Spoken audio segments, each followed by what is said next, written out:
Hello, you fucks. Welcome to John Solo's Beard Brigade. I'm John Solo. You are not, and today is morning coffee. It is Sunday, and I've been awake for a few hours now. I let myself sleep in just a little bit this morning. It was about 7 o'clock. Last night I helped yesterday morning actually, I helped my brother move. And good morning, everyone. I'm glad you like the music, by the way. I've been kind of working hard. There's a site that I've been using for the last couple months for all the videos for this intro music and a few other things, like the music to the actual intro there, and it's fantastic. I love it to death. And it allows me to get a bunch of different mixes going on, so I'm super excited about that. I can blend it up, and yeah, today was kind of the swing music, big bandy, jazzy kind of thing. I've got a blues mix going on one of the shows too, and I'm looking for some more themes as well.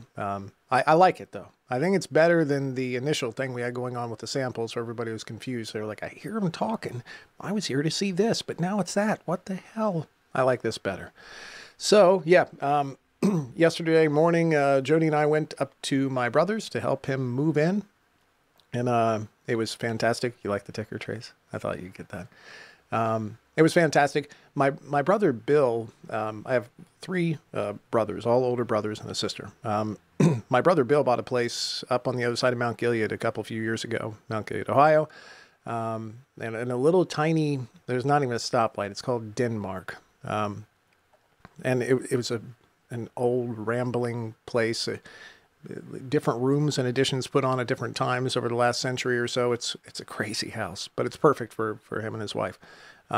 Next to it, they didn't even know this was there. It's on maybe an acre lot, something like that.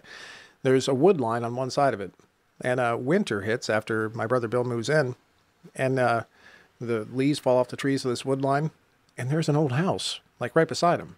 He didn't even know it was freaking there. It's an old abandoned house. He's been working for the last couple of years trying to contact the owners of it. Apparently the people who lived there some couple decades ago, something like that, had died, and it had just been sitting empty, run down. I mean, door wide open, leaves blowing in, all that fun stuff. He finally purchased it, and I think it's safe to say this in here, $5,000. He purchased this. It was on like a half-acre lot, and just an old run. His plan was to knock the thing down and just have extra property, just to make sure nobody else ever bought it up and somebody moved in right beside him. Well, it turns out my oldest brother, Lon, they've been living in Marion, Ohio now for the past, 10, 15 years, and the area of town that they live in is kind of starting to go to hell, so they wanted to get out of Dodge. They bought it for $5,000 off my brother Bill. 6 months worth of work fixing it up, redoing everything. I mean, electric, plumbing, floors, ceiling, the whole 9 yards. They bought a house for $5,000 though. And it's gorgeous. It's a gorgeous little 2-bedroom home. They just moved in yesterday, and I can't be more excited for them. Plus, that means, now, Jody and I love the Jeeping. My brother Lon is also my Jeeping buddy, and he hasn't been able to Jeep for the last 6 months because he's been working on this damn house. So now I finally get my other Jeeping partner back, which would be freaking awesome. So yeah, we're excited about that. So this week, a few things. First off, just some kind of show notes. The Storytime segment, I mentioned this in our segment that we did a couple days ago for Kiki Clark, the name that's fun to wear on your face. But the Storytime segment is now going to be kind of a roaming segment, which means you're probably going to get more of them. My idea with this is that it's kind of cumbersome sometimes to do these because I'm working on the books at the time. What that means is come Friday at 5 o'clock, wherever the scheduled showtime may be, wherever I'm at in that process is what gets recorded. And a lot of times if somebody hasn't read or listened to a book, it's kind of hard for them to know what the hell's going on when they jump into, halfway through the book, the 10th chapter, 15th chapter. So this gives me a bit more control. Now, that also means it's going to be a recorded segment that I'm going to post up. It's not going to be a live segment. Of course, people in Discord are going to see it. So if you're in Discord, you get to watch the whole thing. But I'm going to record the segment whenever I start a new book, first, second chapter in, wherever I decide to do it. I'll record that as a Storytime segment. We'll post it up in the group. It's going to be a YouTube link. I'm going to talk about that a little bit later. It's going to be a YouTube link, not a video dropped into the group. There's a lot of reasons for that, but just to give everybody a heads up, that's what's going on with the Storytime segment. They will not be a specific time of the week. They'll just be random drop-ins once or twice a week, depending on how many books I work on that week. And the 5 o'clock Friday slot is going to be filled with the Ramblin' Gremlin, which I love to death. Last week was our first episode of the Ramblin' Gremlin Show. The idea of this is your one-stop source for MM audiobook news. Now, that first segment, it was just a test. I mean, I want it to be 10 minutes. That's my plan. It ended up being 37 minutes. So I'm sorry about the length. How many times have I got to say that in my life? I'm sorry about the length of that first segment, but we'll beat that thing down into submission and get it to where I want the structure to be. The idea, the concept is, you've got an Audible credit, you don't know where to spend it, you can pop into the latest Ramblin' Gremlin, watch it on YouTube, and see, what's out, what's going on. And also to get the Ramblin' Gremlin herself's thoughts on a book. Each week we're going to have her review whatever she's been listening to. And honestly, so she might hate a book, she might like a book. We're not in, nobody can control the Ramblin' Gremlin's opinions. But that's the idea for that. So next week, we're going to post it up in the group. Again, it's going to be a YouTube link, but post it up in the group at 5 p.m. JST on Fridays. That's going to be the time slot for that one. So I think that's what we got going on there. I want to talk about the YouTube thing a little bit because, I've got plans for this. Okay. It turns out, I've been doing at least one video, typically 2, 3, even 4 videos a week now for the past couple of years in this group. And I do it for multiple reasons. First off, because I enjoy making the videos. I enjoy the whole process of it. Secondly, I do it because it's fantabulous promotion for my brand and me and what we do here. I'm an audiobook narrator, but I feel it's my responsibility when somebody entrusts their material and book into my hands to not only do a good job in the booth, but also, quite frankly, help them sell it. That's kind of what we're in the business to do here, is to sell audiobooks. The easiest way for me to do that, I'm not very good at promotion. I suck at it. I really do. I'm horrible at it because it always felt fake to me. I was a salesman for years when I was a kid. Those were my day jobs when I was working as a musician and stuff. I get little sales jobs here and there, and I can sell. But it always felt fake. It always felt disingenuous. It always felt like me putting out something I didn't believe in and putting basically bullshitting my way through it to talk somebody into buying something, and that's just not what I do these days. So I decided the best way for me to help my authors, my clients promote their books is for me to just come out and be myself. Maybe not even talk specifically about their book, but just come out and be myself and roll it out to the world. That was an experiment a couple years ago, and it worked. It's been going really well. A lot of people watch the videos, and it's created a brand in and of itself. It's been a lot of fun. Share, I am not good at a lot of things, but if I keep on practicing, someday I will be. So the idea with the YouTube channel is to bring this to a larger audience. It takes a particular type of person to go into a Facebook private group and join. It's not difficult. It doesn't cost any money, but I consider you all in this small group we have, my close personal friends. A lot of you have definitely become friends, at least acquaintances. And this, basically the super fan group, the people that are really into this. For the majority, for every one person I have in this group that really follows me, there's 10 to 20 people out there that are buying the books. That's typically about the math, the way I can see it. Those people are never going to see this. They're never going to see anything in this Facebook private group. Most people aren't going to go to that effort to seek that kind of thing out. But YouTube is a far more accessible channel. Far more people are on YouTube looking at these videos. Not necessarily mine right now, but looking at videos, and they are going into Facebook, then into a private group, then joining, then seeking that out. So this is just going to allow me to do what I do here, my promotion, even though I'm not really typically promoting a particular product, and getting it to a larger group of people. That's the concept. Now, there's this pesky thing, YouTube algorithms, and I'm just not going to play that game. I'm not. You ever notice when you watch YouTube videos, one of the first things every one of those people do is hit the like button, subscribe. I decided that also feels disingenuous to me. It just does. I hate doing it. So I'm not gonna. Fuck them. I'm not doing this for that anyways. I'm doing this just to make the content available. Now, in the long run, if I get views and if I get subscribers, that's fantastic. But I'm going to do it organically. I'm not going to push people to do it.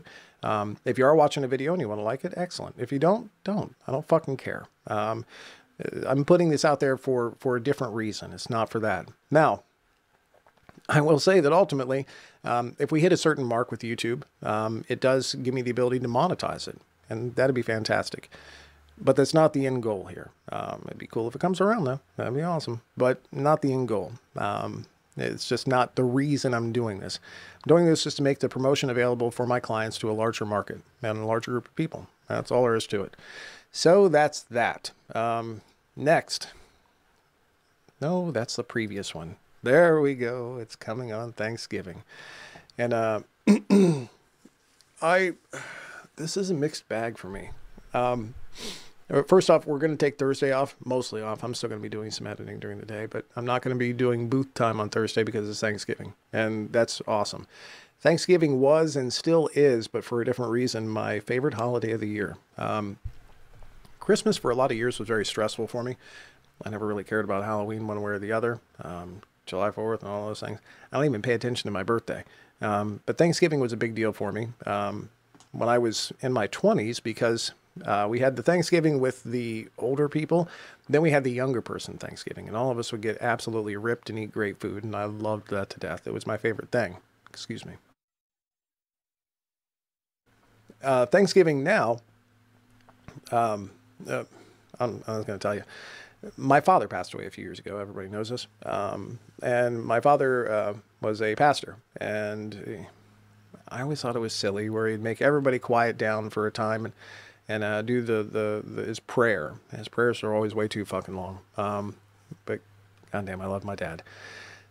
He always did this. The year before he passed away, we had kind of a weird Thanksgiving. It was, for some reason, we just didn't have a location to have our Thanksgiving at. My brother was living in a very small place at the time. My parents were living in a very small place at the time. Our place, for some reason, that year was not available. Oh, Jody was going through a breast cancer. And we just didn't want the stress of having everybody at our place. So we ended up doing it at a buddy's restaurant. He just opened this restaurant, and it was really good food. And I asked my buddy at the last minute, hey, are you guys doing anything for Thanksgiving? And he said, well, you know, a couple people have asked, and I asked if I could bring our family in. There was like 15 or 20 of us. He said, you know, John, I can do that for you. That's not a big deal. And we got together at this guy's restaurant. There weren't very many people in the restaurant. It was almost like we had the place to ourselves. It was almost like a private event. And he made some fantastic food, and my dad got up and did the prayer. And you got to understand, this is a restaurant bar. So prayer, even though it's not unheard of, was a little weird there too. But even like the bartenders and stuff behind there, like all quieted down. My dad did this prayer. I'll never forget it. And that was the last time that all of us were together with my father. After that, you know, we each saw my father individually as he went through his struggle with cancer and then ultimately died from it. But we never actually, all of us together with Paul in the same room. And so now the last few years, I've been really, when Thanksgiving comes up, I have that thought. I have that memory. And the first year was a real struggle for me because Paul wasn't there. I'm back to really looking forward to this. Really looking forward because I talk to my dad every day still. You guys know this. And now I feel like he's there with us. You know, I feel like it's going to be like that again. Not that I'm standing up and doing a fucking prayer, but don't get me wrong. And Ma, if you're watching this, I ain't doing it. Let's hope you don't, but whatever, if you want. But it's that memory that I bring to it. So I'm really looking forward to Thanksgiving this year. It's going to be freaking fantastic. On to maybe even a more somber note than that. I'm sorry to bring you all down. Declan had a response video that he posted up in the group last week to my urging people to send money into a GoFundMe to make sure that he had food. I need to make sure that everyone understands that this is all a big joke. Declan is the group mascot. We love him to death. We've watched him grow up from a very tiny little puppy with the biggest ears you've ever seen in your life to the adolescent pup that he is today. That video was fantastic, by the way. I had no idea that he could talk that well. And I want to let everyone know that Declan is well fed, quite obviously, but all puppies need more food. So I guess my answer to this is no one needs to send Cheryl money for Declan to have food. Declan has plenty of food.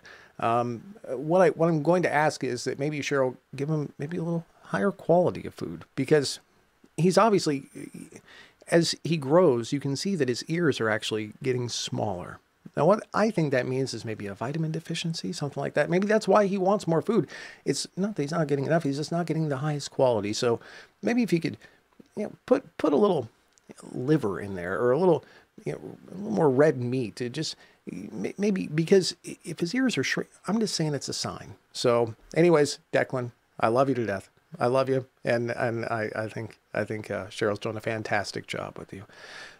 Finally, coming up this week, this picture cracks me up.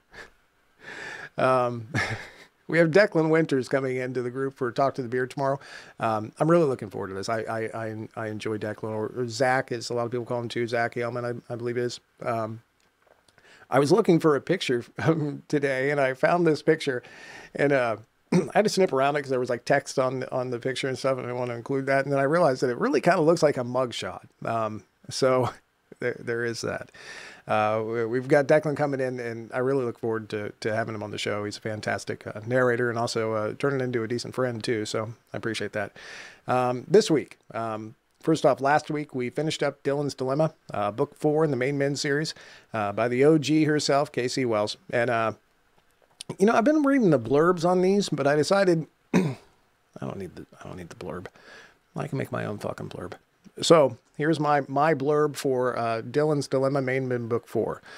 Dylan asked a girl to peg him, and she laughed in his face. I mean, maybe in his butt. I don't, you know what I mean? So he decided he needed a man because Vicky, aka Peg, wasn't around. So he asks the first guy he meets, which happened to be a porn star named Mark. Not Marcus. Don't get them confused. Also, Casey has a dirty, dirty mind, and I don't know how someone that has been at this for so long keeps getting better, but she somehow manages it. No teddy bears were harmed in the making of this one. Right now we're working on Temptation, Mother in Chrome, Book 2 by Kiki Clark, the name that's fun to wear on your face. For this one, I've only got about 2/3 of the way through this, but so far I've learned that Ollie is a sassy McSaster pants, even though he prefers skirts.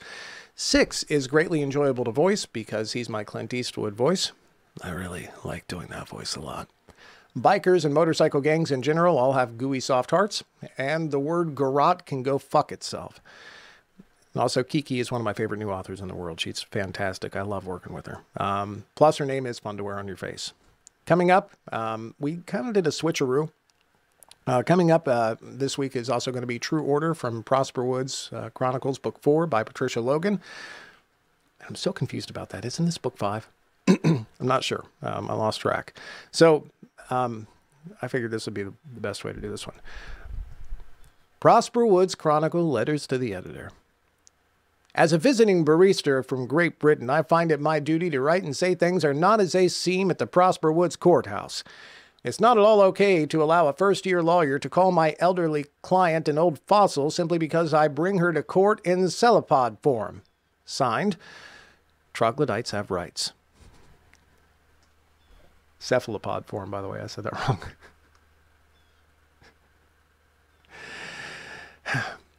Here's my review. Damn you, Patty Logan, you've done it again. I never even considered the possibility that at 44 years old I'd be looking forward to reading about a gay unicorn fucking a vampire in the ass. You're a dear friend, and may God have mercy on your soul. And finally, in the wings, coming up after that is going to be Never Stay Gone, Big Bend, Texas Rangers by the President Killer himself, Tal Bauer. For various scheduling reasons, I had to bump this by a couple of weeks. It's no one's fault but my own. I haven't read it yet, but Jody tells me that she likes Tal better than me and that no presidents were killed, not even in the epilogue. But it's book 1 of a new series. There's still time. In my mind, whenever I think of Tal, I think of that, those commercials, the most interesting man in the world. those commercials. I think of Talon. I think of him on the beach drinking a Dos Equis and cackling, being way cooler than I'll ever be in my life. Several dead president carcasses laying around him. That's what I think of when I think it. That's like the mental image that comes up in my mind every time. Anyways, I fucked up my scheduling on this a little bit, but it's all right. We'll still get it done in a timely manner. And I heard Tal is a little bit under the weather right now. So Tal, if like you watch or listen to these, but if you ever do, I hope you get better, man. I love you to death. So that's what we got this week for our morning coffee show. Thank you all for hanging out. I'm going to be in the booth somewhere in between 12:30 and 1. I'm going to go make myself some breakfast. And I'm also going to be making another big... not pork today. We're experimenting with roasts. So there's a big beef roast with my name on it. I'm going to smoke it for about 2 hours till it gets up to about 160 internal. Then I'm going to pull it out and I put it in like one of those aluminum pan things and I put some beef broth in there and cover it and I smoke it some more for another few hours until it gets right about 200, 204. Then I pull it off. Oh my God, it's so fucking good. I did one of them a couple weeks ago and it came out so fantastic. So I'm going to get all that prepping. You know what I mean? Prepping.